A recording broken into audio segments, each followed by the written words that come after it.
So welcome to follow this second episode of Patents from Agencies, Blockchain Technologies in Creative Industries webinar series.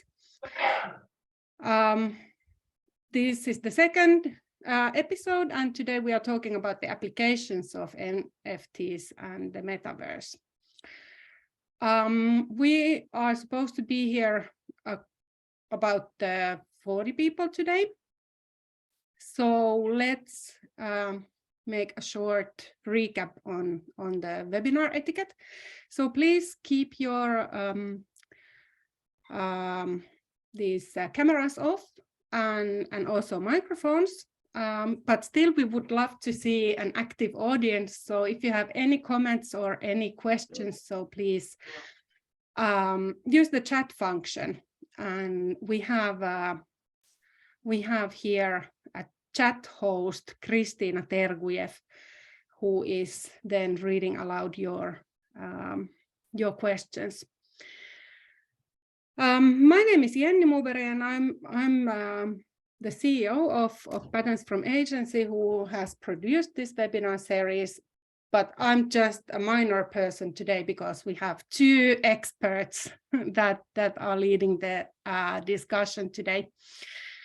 So there is Supreet Raju, directly from OneRare, and you said you are in Delhi. In Dubai. In Dubai, yes. I had a little mishearing earlier. No problem. Yep. She's a co-founder of the OneRare company. Then we have Johanna Eiramo from the National Gallery. And you have been the director of the digital version of the National Gallery called Meta Gallery. Was that right? Yeah. The Meta Gallery is one of my 3 projects, but for sure, it's good to make the distinction that I'm not the director of the whole National Gallery. Yes. So welcome to both of you. Thank you so much for having us.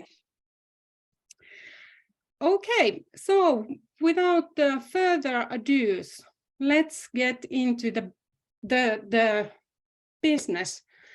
Would you like to present a little bit about yourselves and tell a little bit about your background with the NFTs and the Metaverse? How and when did you enter this world?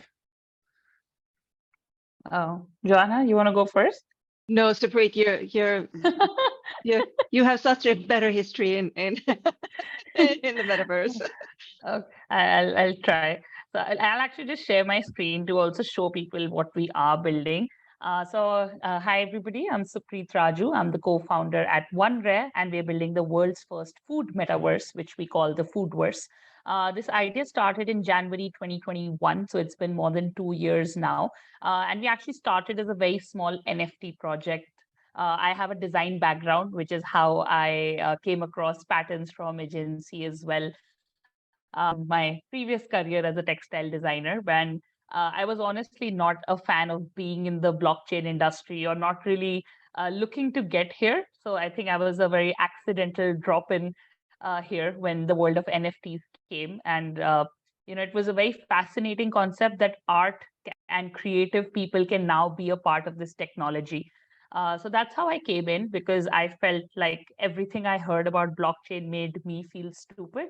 And I was like not sure why everything sounded so tech heavy. So I thought, let's build something that is fun for people. So what we've actually started doing in the Foodverse was actually partnering with people from the food industry. So we partnered with chefs and brands from all across the world. And we work with them to kind of bring their dishes and food. Sorry, I'm not able to view it that correctly. Just a second, please. Yeah, sorry. So I'm basically we kind of started working with these food brands and chefs to bring their food into Web3. So it starts with a very simple concept. We actually have a small game that we started with where we introduce dishes from all over the world. So these are created by artists actually from all across the world as well, where we celebrate food. Each particular dish, comes from different parts of the world. It could belong to a celebrity chef. It could belong to a restaurant. I'll actually show you some that we also have from Finland, because I know a majority of the audience is from Finland. And I'm not going to even try and pronounce them because I might get them wrong. But we are basically celebrating food from across the world. So the gameplay is basically that for every particular dish, for example, for this one that is loading, which is Kahun shrimp kebabs, each particular dish has a recipe. So there are ingredients that we need, like our real life, to actually cook up a dish. So let's say you want to make this particular dish, you need potato, shrimp, sausage, and so on. Once you have these ingredients, you can come into our kitchen and cook up this particular dish. So we take away the ingredients and give you this dish. Now, what do you do with this dish? There are kind of multiple games that we are creating. The first one is already live, which is called Food Truck Wars. So you actually go to battle against two other players, and you have different themes. So let's say the theme is India or Finland. As per that theme, you can play the dishes that suit the theme the best, and you can price them and compete with other food trucks. Similarly, the next game we're building is to kind of facilitate delivery. So everybody will be racing to deliver orders the fastest and doing that. So we kind of work in that capacity as a gaming studio.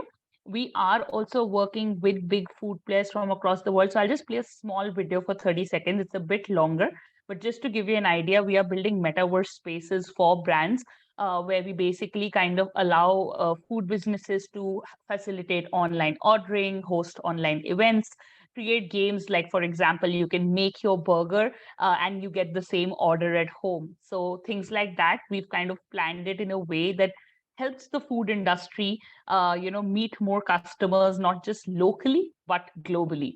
So that's a little bit of the video snippet. And just to note, like our launch yesterday, which we were very excited about, we've actually brought Maggie into the Foodverse.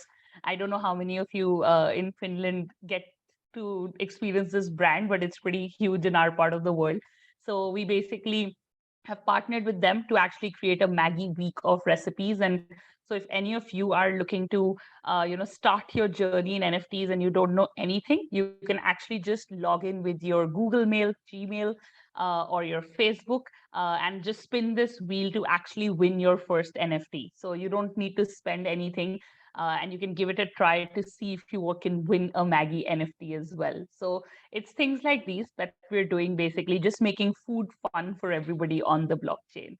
So yeah, hopefully that wasn't too long. Sorry. That's perfectly fine, and yes, Maggi is also a very well-known brand here in Finland, and congratulations to you with thank you so much.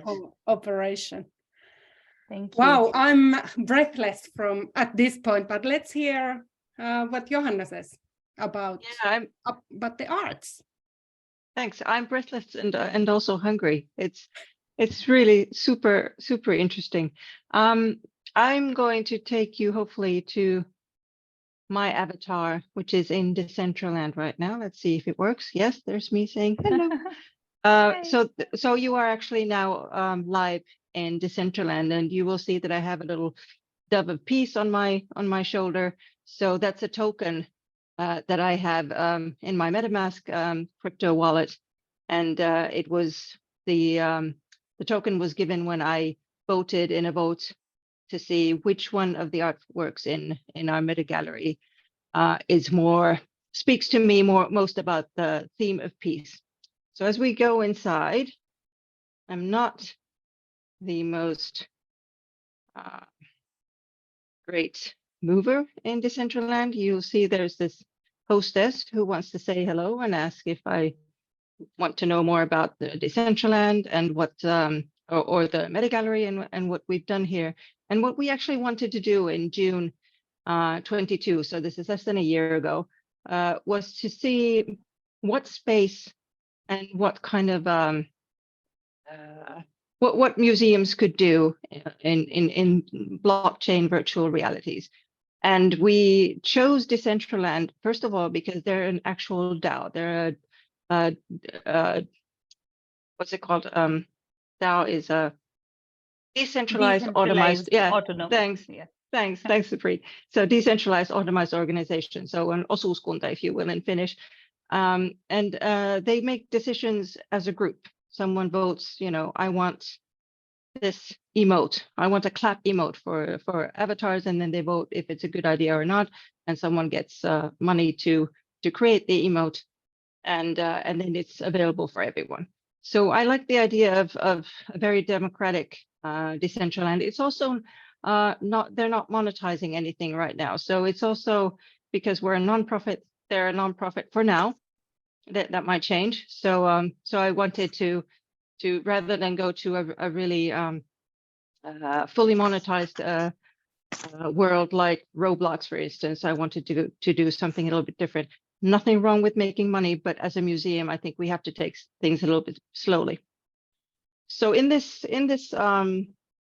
meta gallery where we are, it's actually a replica of the year 1900 Finnish World Pavilion from Paris. And these frescoes on the walls are Akseli Gallen Kalelas. Finns will recognize them. They're from the Finnish national epic Kalevala.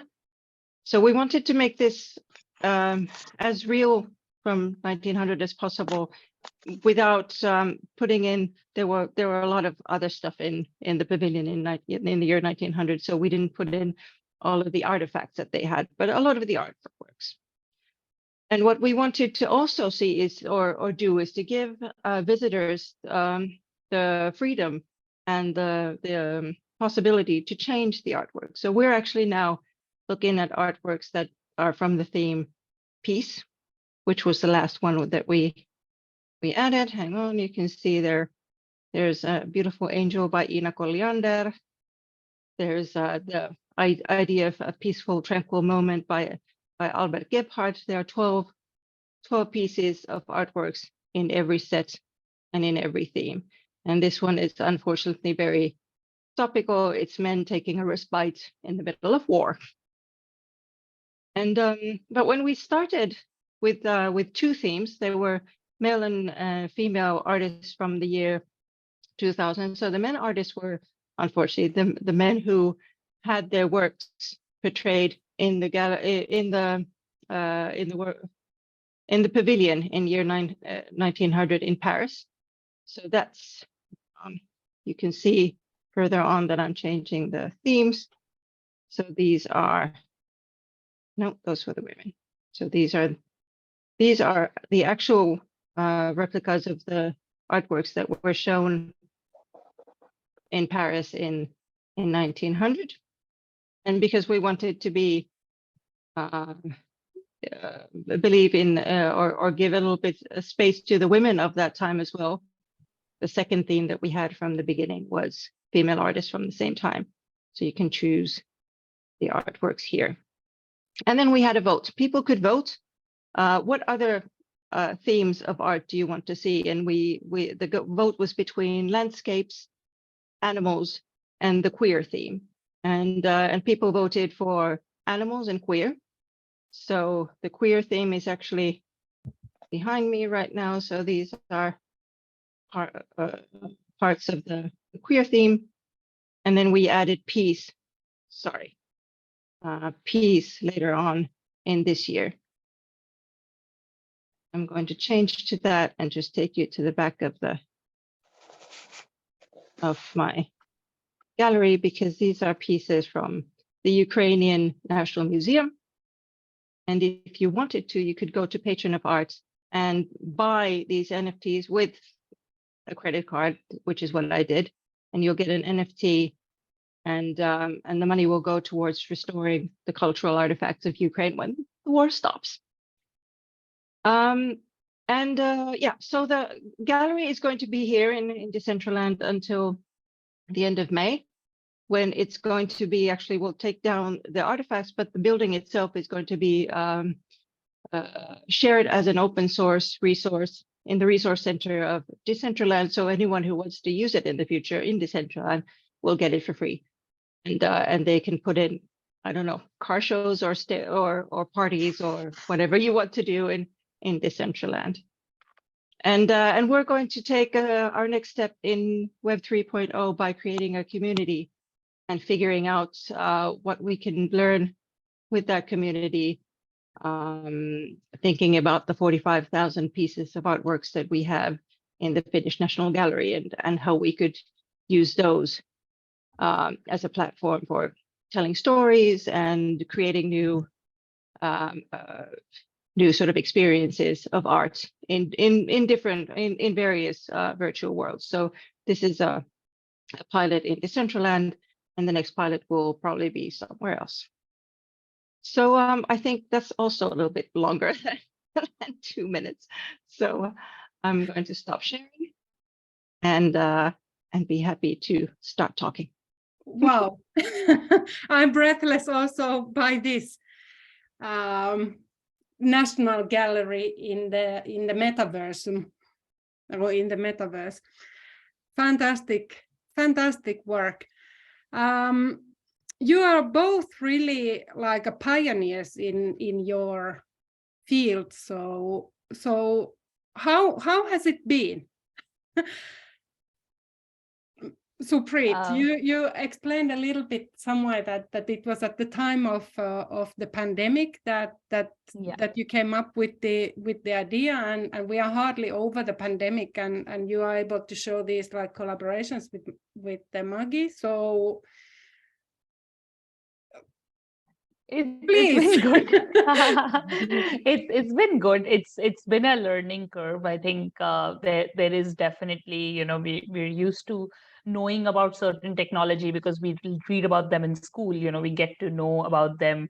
But this is something that has just come new. So whether you're 20 years old today or 40 years old, you're supposed to be, learning all these new words, tokens, NFTs, crypto, blockchains, understanding all of it. So it was a journey for me as well. But we fortunately got very lucky because we were the first food project here. So we kind of got that initial momentum, in our build and, in just the kind of partnerships we could make. And even today, we are the most primary food-based project on the blockchain. So I think that has been a very good part for us because it just allows us to be in places to take our idea to more people without any, competition at the moment. So it's been quite interesting. And I think now everybody is starting to look at blockchain more seriously, like Johanna said as well for the gallery. So the way people are now thinking in their workplaces and businesses about how to use this technology, I think that has changed from last year because we saw NFTs being released for the heck of it. Brands or users were just releasing NFTs because, oh, you could do that. It's changed now. There's a lot more thought I think people are putting in. There's a lot more structured kind of ideas that are coming. So I think it's just going to be something that becomes a part of all our lives very soon. Yeah, I absolutely agree. And I think the speculative side of Web3 or blockchain is absolutely not interesting to the gallery, for instance. We're not going to mint NFTs. We're not going to mint our national treasures to make money as digital twins, if you will. Yeah. But what I think is interesting is to start as a community in the creative arts is to start finding those ways to make money. And they might be creating something new and having a smart contract where then if someone sells it forward, then you always get a little bit, an incremental part of it back to you. Royalty. Yeah, royalties. And in Europe, if you're a part of, if you're an artist and you sell your work, it actually works already like that in the real world. But if you sell your digital assets, it's a whole new game, and that's why smart contracts, for instance, is something that we should all start learning now because it'll be every day in a couple of years. And that's why the National Gallery is involved. We're a 130 years old organization. So if we start now, we'll know something when it makes sense in a couple of years. It's really For some, it's early days. Some people say we've been around, blockchain has been around for over 10 years, but it isn't a really wide consumer base, yes, but it will be soon. And more money is being put into blockchain as investments, as big VC investments than was put into the internet at the turn of the century in 2000. Yeah, that's Absolutely. that's a big number. Yeah, it's a lot of, I mean, it's not a question whether or not blockchain will be something in the future. It will be, and I think it's interesting and really important that that OneRare or the Finnish National Gallery or any sector has these pilots, so we can make it into something different than what it was when the really big internet companies had started taking over, like Meta and Amazon and Google. So there's a lot of power to the smaller units if we it's fair play. Well. Yeah, absolutely. I think it's fair play at the moment because everybody has been introduced to the technology at the same time. I think that creates that window for everybody to have their own version. I think last year, year before, when Facebook came in, everybody was kind of forced to think what the metaverse would look like, because they said, oh, it's going to look like this. They released a video and everybody was like, oh, this is what the metaverse is going to be. But I don't think that's the final version. I don't think any of us currently have the final version. I think it's absolutely correctly. It's an experimental phase. Nothing we do today will necessarily make sense tomorrow, but we would have figured it out with these experiments. So I think that's pretty much accurate for what is happening right now. We are going to be experimenting for the next couple of years, and then suddenly all the tech will make as much sense as a business having a website today, or being on social media today. Yeah, I'm totally in that. I agree. Was it easy then, Johanna, for you? I have or not perhaps just only me, but museums are kind of like places for preserving things and things not to touch, and it smells a little bit like old in the museum. So how easy was it for you to convince the people that, or was it you that said that now we are doing the metaverse experiment? Yeah, I think maybe I was so excited that I just started running and nobody could catch me. But well, first of all, we partnered with Sitra, with the Sitra Innovation Fund, and I think that was important because they have a sort of credibility in that they're sort of doing research into the blockchain, and they're looking into Finnish the legal system. What could we change? So right now you can't actually have a DAO in Finland. You need to go to Switzerland for that. So I think that made sense. And also we have 22,000 images of artworks that have been licensed with CC0 licensing, which means anyone can go to the Finnish National Gallery website, copy the image and use it for anything. You can print it as a pattern and sell it. And we don't ask for a commission, or we don't ask for reference of the image. It's nice if you do, but we don't ask for it. So we have this 22,000 images. They're on a website. Not a lot of people visit. So why wouldn't we try to do something with that and start building? I think it makes more sense to build something that is for the future than for something that we already have now. We have several websites. So why not try something where like virtual worlds will be a big thing in the future? So let's try to do something that is a little bit more forward looking, that people can then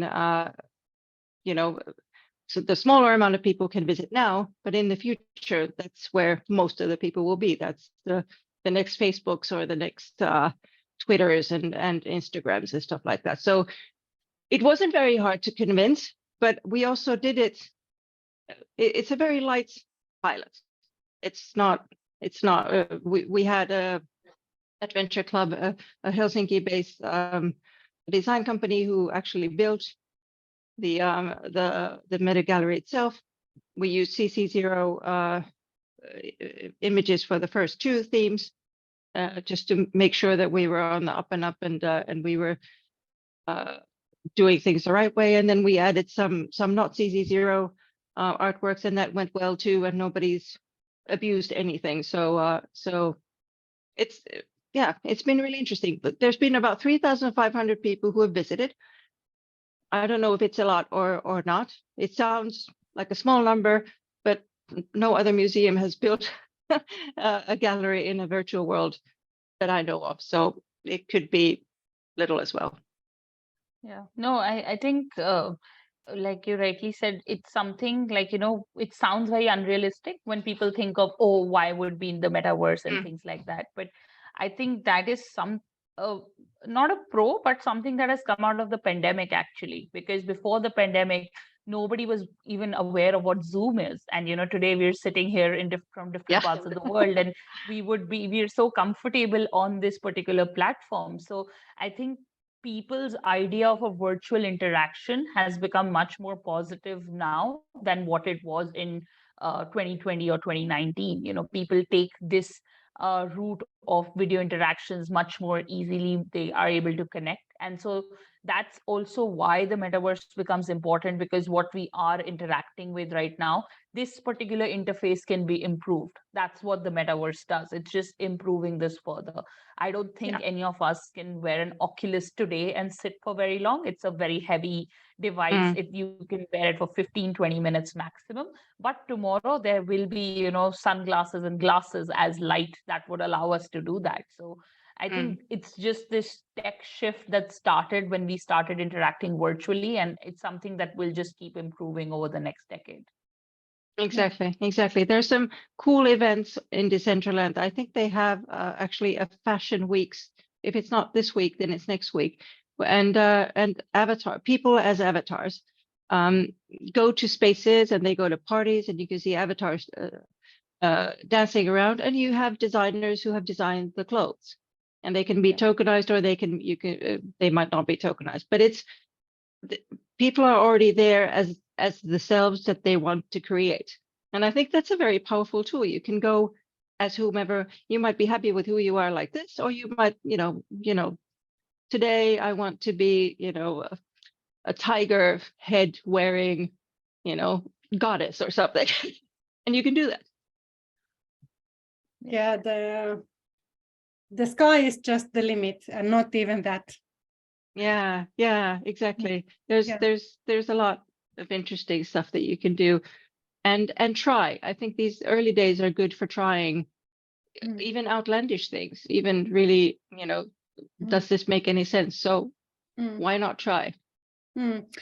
Apparently, both of you spend a lot of time with the NFTs and in the metaverse. So do you see some kind of trends that have happened there? Like Supreet, you said earlier that it's not as tech heavy as before. So do you believe that there is more work for designers to provide, or like what I have recognized with my very short period at in the metaverse?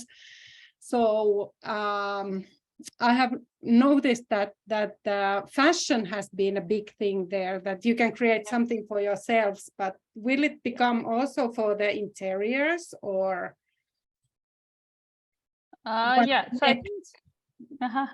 think a couple of trends. The first one I already covered, that it'll now be NFTs with a use case, with a utility. It moves beyond that kind of thing. You have to think about why you're making that NFT. Even as a designer, if somebody here is thinking about launching something, they have to think about why it would be valuable to me today, why it would be valuable to me 10 years later. Because the principle of an NFT is that it exists forever, right? It's on the blockchain, and it's something that has been noted down. So to give it that kind of value, think of other things in your life. If it's something that you're preserving or wanting to preserve for all your life, it needs to have that purpose, right? So I think that comes into the utility of the NFT. The second thing is for the metaverse as well, utility again, a reason for a person to enter a metaverse and to stay in there. So one of the biggest reasons, or kind of one of the biggest criticisms that metaverses tend to get, is that, whoa, we entered and there was nobody there. There were 5 people there, or we didn't know what to do, go left or right. So that is kind of being combated in the short run as a trend, I would say, by gaming. So what has changed is that instead of it just being a space, the brand or the business would build a little bit of a gameplay. So just to give you an example, like we're doing this for a restaurant where we've created a treasure hunt. So they go and solve 10 clues, and they can collect ingredients. So once they have these 10 ingredients, they go and unlock a dish. So this particular process is timed, you're getting timed, and the best players actually win the dish NFT.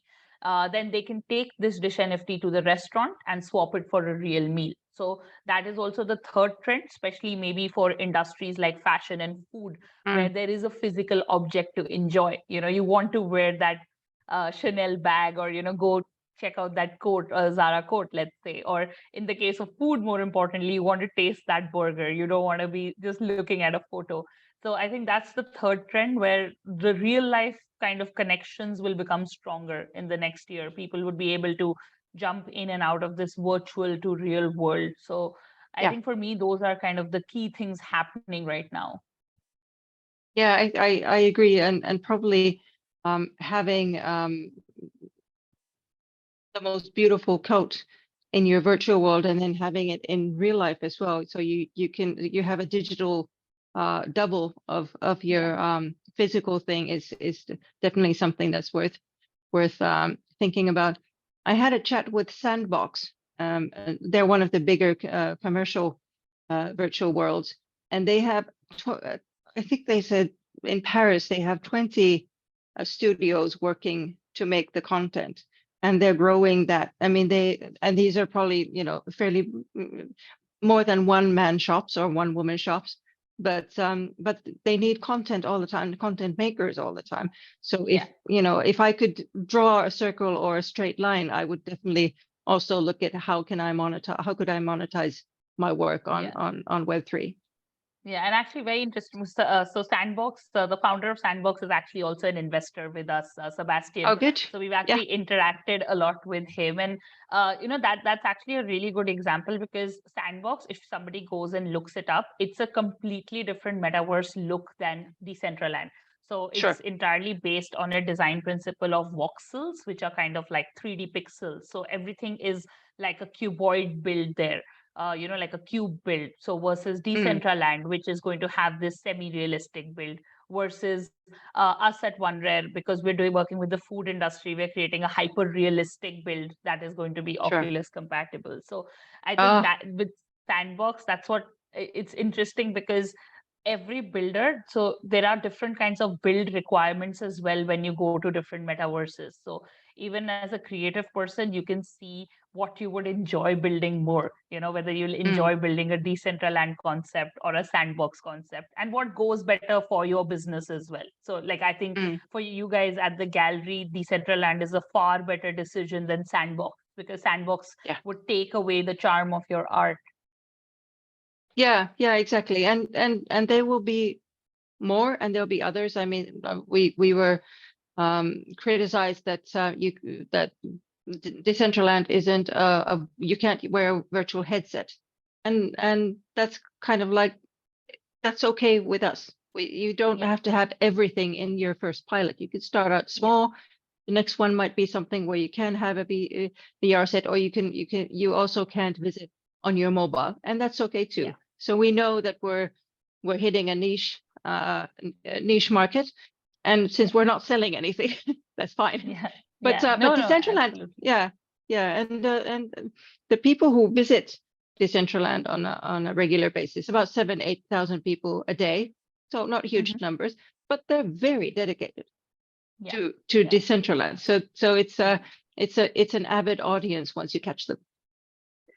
So when you talk that they visit the Decentraland, so is it this is now very elementary question. So do they in the browser, so they find the Decentraland address from somewhere, is it Como or Go, whatever, and then they can choose from there which kind of like room they want to go, or do you have like QR code or something for this meta gallery, or how does it work? Can anybody visit? Anyone can visit. You can visit with a browser. You can also download an app on your computer, but I haven't. I've only used the browser base, and you can visit with or without a crypto wallet. So you don't need to have a crypto wallet to visit. The only downside is that then the avatar that you use won't be saved. If you have a crypto wallet, then every time I go in, I have that blue, and so and it's like a world. So there's a geography. Our meta gallery is in 23,83, and it's in that cube on a map. And if you don't know that, it's hard to find. So so we have a direct link from a website, from an ordinary website. Okay. Just to simplify it, basically there are two kinds of metaverses. It's either an open metaverse or a closed metaverse. So a Decentraland is an open metaverse, which means it runs like a city. You can run on the roads, and so you'll keep running into different buildings and different projects, like the way we walk in the real world. Versus Sandbox. Sandbox is not an open world, which means that you see a top-facing map and you just choose what project and you enter that directly, but you can't see a neighbor. So that's kind of the key difference. Whenever somebody is building an open metaverse, you can also see the neighbors and you can pop from one building to another with your avatar. Versus a closed metaverse where you would just go to that project and come out. So that's a good clarification. That also kind of changes the numbers that are visiting or the number of people you'll crash into, because people could be divided in different rooms or they could all be running in the same area. Yeah. Is there a limited number of space in the Decentraland, or? There is, but I think they're using, I don't know, 10% of the land right now. So there's a lot of space. We got it. They lent us, the museum district in Decentraland lent it to us for free. So we haven't bought any land. Okay. Yeah. So we're just visitors. Yeah, we're visitors. People who are listening to this, so they still have time to acquire their land or rent their land or whatever is done. You can basically buy each plot of land as an NFT. So like she said, that 23 by 18 is the mark, is the address of the plot. So anybody can buy a plot. Of course, they used to be much cheaper. They have gone up to $1 million as well for one plot of land. So they did become expensive, but the idea being that these are all, again, these are not, these are locked maps. So if they say that they have only 100,000 parcels, that's all they have. So that kind of creates the scarcity that, oh, everything is now sold out. So you have to buy it from a person who owns it already, and so on. So that's the model for both Decentraland and Sandbox. Okay. Yeah. At this point, I would like to remind the audience as well that please add your questions to the chat. So also your questions will be answered. We have nice people here ready to be helpful for you. Yeah. While we're waiting for the next question, so I keep asking my stupid questions. And this time I'll ask about your audience, like what kind of feedback have you received? You said both that that people are very engaged in the metaverses, and Johanna even gave like a figure of 3,500 people visiting the gallery. What we are, and in our next episode of the webinar series, we are going to have more like wide discussion about who are using the NFTs and metaverses. But can you please give us a glimpse? Are they like young people, or are they elderly people, or something in between, or what's the profile of the users, and what's the feedback for you? What do you think, Supreet? For us, honestly, it started with a very young audience, because gaming is typically a younger target market.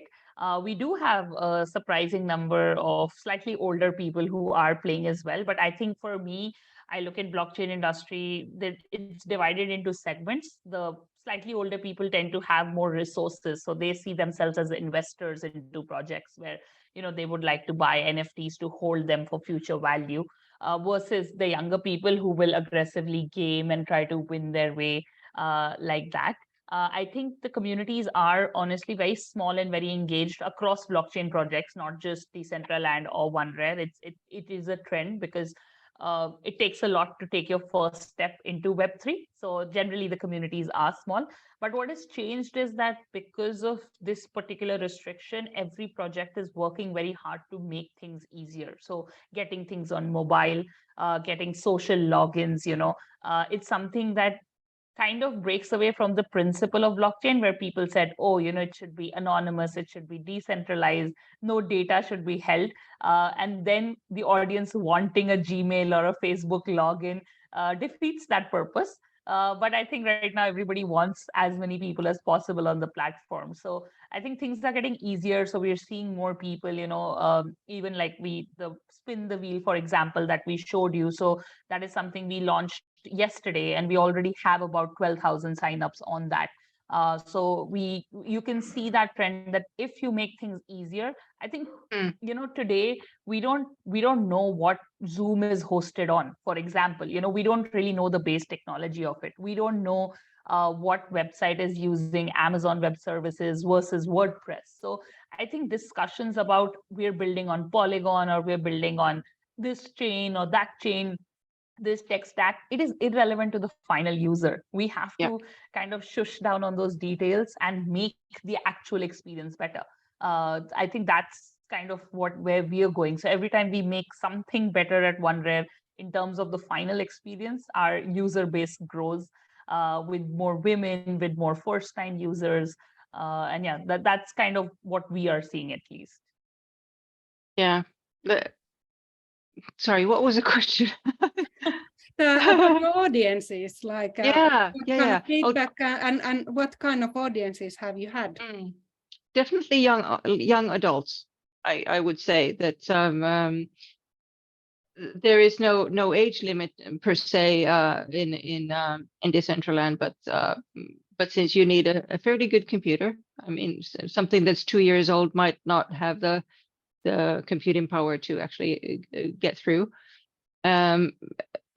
From the visit, it's really cool that Supreet brought up the idea of having a pseudonym or not being there as a person that you can be identified, and which is something that it should have been obvious to me. But when we were doing the voting and for the themes, and you had to have a crypto wallet, so there were just sequences of numbers. And the voting was absolutely anonymous. We have no idea who voted for what and why they did that. And we also have no way of getting back to them. So if you wanted to have a discussion, you have to be very proactive in saying, could I send you something? Instead of, if you visit a website now, you also need the marketing okay in the EU, but it's so much easier to send someone feedback from their visit.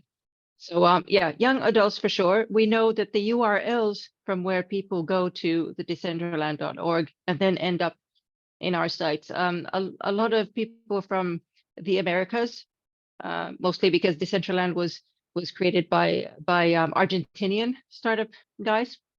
So a lot of Latin American people from Latin America, North America, but most of them were Finns, had been Finns. And another, just another interesting thing is that even if you are a local business, let's say you're a designer in Finland and you're looking to target only Finnish clients, blockchain and the whole concept of NFTs and Metaverse doesn't work like that. So suddenly all of us are working for global audiences. You may target your content for something, but you will end up reaching out to people definitely outside of your geographical zone or outside of your country, your continent. And you may get feedback or, like in their case, just the feedback, they don't know whether it's from Finland or whether it's from Africa. So I think that makes it very interesting that you're suddenly catering to the whole world at the same time. Yeah. You might hit a gold mine actually, because if you find a niche who likes what you do, there could be millions who love it. Yeah. In Finland, it could be a couple of hundred or a couple of thousand. Yeah, it sounds like we are in some kind of like breaking point at the moment, that people are still, I mean, what Supreet said, that it's the usability, the user experience should be easy and smooth and somehow familiar to people what they are used to. But still, all these good points that that there could be, for example, the anonymity or like that. So those are still like waiting, perhaps. There's still a lot of space for interoperability, which is the fancy word for just making things easier as you're moving from Web 2 to Web 3, or moving from one platform to the other. And I would really love to have so much more service designers working on this, because it can be a bit clunky, and sometimes the interfaces aren't very pretty and stuff like that. So there's still a lot of work to be done. Yeah. And interoperability is actually a very big challenge, because nobody started building before anybody else, So let's say somebody at some point of time wrote the French language, and then everybody followed that. But right now, everybody is writing their own language and creating their own books. So what has happened is that to move, the desire being to move from, let's say, your avatar in Decentraland should be capable of going into the sandbox. But because there are two different looks visually as designers, you cannot really send this avatar into that. So it causes a problem there. So it's something that I think a lot of people are trying to work on, but it's not so easy, because everybody started building their own lands without looking at the other person. Now we just have a lot of these assorted places now. But yeah, I think for designers, working in the space, it's definitely something that is going to become like one of the big themes for the next couple of years. I love that story of the different languages and the books. That's a really good analog.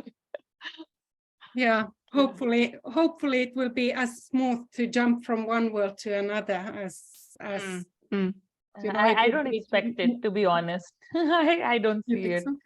No, people are too far along. The initial ones are not, because especially with, another thing about the metaverse that people don't realize is that it can be built on or off the blockchain. So if you look at Roblox, it's something that is not got anything to do with blockchain. It's a Web3 experience.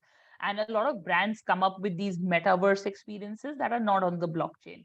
Decentraland and Sandbox are the first kind of two OGs, or the original people in the blockchain world. So when you look at them and you study their projects, they're so far into it, and they've built out so much in their respective design looks that taking a step back for them will not really be possible. So it'll kind of set a precedent where then nobody is really working actively towards their looks. It'll become a bit of a design commitment for people. Yeah, and of course you can create your own metaverse, your own virtual reality as well. It's not easy for sure, and even in Web 2 now, you can decide to go where everyone else is, where you have you have the visitor numbers, but then you have to play by their rules, or then you can create something your own, but then you need the marketing money. Yeah. And I think brands will be running their metaverses through their websites very soon. They will not indulge in these group websites where they can risk especially like in the open ones, like I said, so you can buy the land. So the last thing they need is that it's a child-friendly business and they're right opposite a casino or a place that is not savory to their business. Or even worse, like their competitor comes and puts up a billboard right in front of them. So I think brands will very soon be in exclusive metaverses, and they'll try to actually divide metaverses a lot by language as well, because I don't think English is native to the whole world. So we will see the rise of local, especially Japanese and Korean, and the economies that have the money to support it will come up with language-based metaverses as well. although translation in real time is almost here. So Yeah, language yeah, might not be an issue in the yeah. future. Hopefully. Hopefully. So do you then still believe that I mean in February February's event of this webinar series, so we heard an NFT artist saying that he started to sell these NFTs as collectibles. So he was a little bit, or he told that in earlier days it was much easier for him to sell the NFTs, perhaps because there was not so much competition. Yeah. And then on the other hand, we're talking about the NFTs and the metaverse. So also you have said that everybody is more or less equal, but will there be still at this point? So will there be anyway some kind of like the one who has marketing money will have the power in the metaverses as well, or will it be just their own playgrounds, their people access from the brand's website, or how does the future look like? Where do all the small designers, how can they find their space? Yeah, I think for the designer who came last time, I think it went well because there was a bull wave, like the market was on a high, and that definitely helps anytime you're selling something, when it's on season, it's on for everybody. And the second thing, of course, being the utility, like maybe his art is very good, but they haven't thought through about why it would hold value when, the whole market goes down. So I think those are two key things. But yeah, I think if somebody comes up with an innovative concept today, being able to reach the audience is a lot easier than it was 10 years ago. The platform is much larger. It's much more open in that sense. So if a small brand or a small designer has an idea that is path breaking, they can find a voice here a little more easily than they would in, let's say, the commercial world. In another simple example, it being that 20 years ago it was only fashion shows where a designer could showcase their collection, and then came Instagram, and we started having digital shows where a designer could be popular purely on Instagram. We have chefs with us that are purely famous because of their Instagram following, and that led them to write a cookbook, that led them to create a restaurant. So they're not actual restaurant chefs that came on social media. Social media made them something. So I think for designers as well, there's a lot to explore now, because there are ways of reaching your audience without having to pay a lot of, like you said, agency fees, without having to splash on a lot on advertising. I think that's exactly what it is, that you still have to do the hard work, you still have to do the creation and know a little bit about Web3 and blockchain, but you can forego banks, and you can forego agencies and go directly to Sandbox and say, this is what I make, maybe I could be of use. So but it's still hard work. I mean, let's not kid around that. It's still hard work, and you still have to be good at what you do. Good.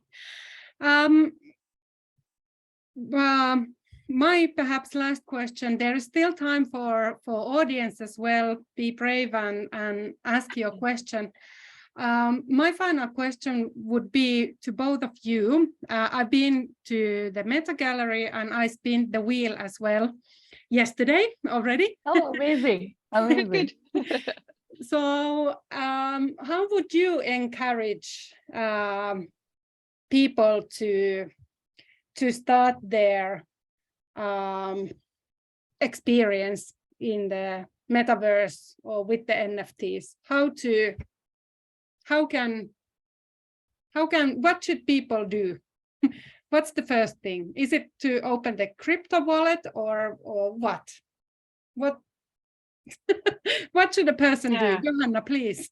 Yeah, that's a tough one, because I was in that spot a year ago only, when I was wondering, well, it sounds fascinating. I'm all into technology, and what do I do? I would next time, I think you'll have Sointu Karjalainen from the Good Cartel, University of Tampere and City of Tampere. That's a really good starting point, because that's a series of webinars about what Web3 can be, what the metaverse might be. That's a good place to start. I might not start from creating a crypto wallet. I'd go visit some virtual worlds, figure out what kind of information they ask from me, look at, visually what it looks like, maybe play a couple of games, and just find more information. But that's how I work. I need to know information before I step into something new, and that's just how I function. Other people just jump in and start playing games. I would love. I mean, I've already also spun the wheel with Raju, so with Supreet. So yeah, start with anything, really. Yeah. No, I absolutely agree. I think the first thing to definitely not do is make the crypto wallet. Don't make it. Yeah. Don't buy crypto in haste, because if you are trying anything new in life and the first thing you do is lose money over there, you are never going to Yeah. like that. Like if you go to a restaurant and the first meal was bad, you're not going there again, even if people drag you. So definitely don't make that wallet first. I think there is a lot more educational material out there today than there was 4 years ago. On YouTube, there are people talking in absolute basics, explaining the base minimum. I think there are also different segments now. It's a much larger space than what it was. So there is a segment that is cryptocurrency. So if that's something that interests you, then study about the various coins. Look at the ones that you think that you want to dip your toes into. Start with absolute basics over there and then go down that path. If you want to get into metaverse and these spaces, then explore the projects. They're all open right now. You can enter Sandbox, you can enter Decentraland, you can, there's a lot of like free experiences for you to experience. Even if they're not live, you can check out their videos and see what they do. So that would be the path with metaverses. With NFTs, if you're a designer and you're looking to get into it, go see what other people are doing. So there are marketplaces like OpenSea, where other designers go and list their NFTs. There are websites that actually convert any artwork into an NFT. So just go through them and see what other people are doing. I think like Johanna said, that research would be step one, especially if you want to get into it professionally. If you're looking to make money out of this, think of it the same way that you would to pursue education for anything that you have been doing till now. It's not going to come from your gut instinct. You'll have to study a bit about it. So yeah, I think just observing the market in terms of what you're interested in these 3 buckets, I would say maybe there's a few more. But take that time out without spending any money, because that's going to get you there, like make you a happier person at the end of the day. If you're spending money to do this, you may run into a roadblock, or have a hacked wallet, God forbid, or like there's just a lot that can also go wrong. Like it's easier to lose money than it seems. So definitely start with the free materials and free resources available. For sure. Yeah. Yes, Johanna lifted up this Sointu Karjalainen's Good Cartel Academy, and I put it to the chat as well, the link to that. It's completely free, and actually I did also that as my crash course on the Web3. Yeah, it's in English, so anybody can take it from anywhere in the world. Yeah, and all these names that you mentioned today, these Roblox, for example. So next episode, Sandbox. Yeah, and Sandbox, but now I'm talking about the Roblox. Okay. So